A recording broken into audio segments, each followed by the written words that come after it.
বিশ্বব্যাপী মহামারী এবার আমাদের জীবনের বেশিরভাগ কাজই নিয়ে গিয়েছে অনলাইনে, যার মধ্যে উল্লেখযোগ্য ছিল অনলাইন ক্লাস। একসময় একই শ্রেণীকক্ষে বসে ক্লাস করা অসংখ্য শিক্ষার্থীরা এখনও একসাথে বসে ক্লাস করছে, কিন্তু আজ সেটা হচ্ছে অনলাইনে। আর অনলাইন ক্লাসের একটি নির্ভরযোগ্য প্ল্যাটফর্ম হল গুগল ক্লাসরুম। মোবাইলে গুগল ক্লাসরুম অ্যাপের মাধ্যমে একজন শিক্ষার্থী গুগল ক্লাসরুমে প্রবেশ করতে পারবে। কম্পিউটার দিয়ে গুগল ক্লাসরুমে প্রবেশ করতে গুগল ক্রোমে যেয়ে ডান দিকে থাকা ৯টি ডেটে ক্লিক করে নিচে স্ক্রল করে গুগল ক্লাসরুমে ক্লিক করলেই প্রবেশ করা যায়।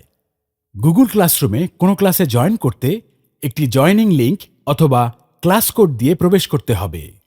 শুধু ক্লাস করাই নয়, একজন শিক্ষার্থী পারবে তার হোমওয়ার্কগুলো গুগল ক্লাসরুমের মাধ্যমে শিক্ষকের কাছে জমা দিতে। হোমওয়ার্ক জমা দিতে গুগল ক্লাসরুমে থাকা হোমওয়ার্ক অপশনে গিয়ে অ্যাড অপশন থেকে হোমওয়ার্ক সাবমিট করতে।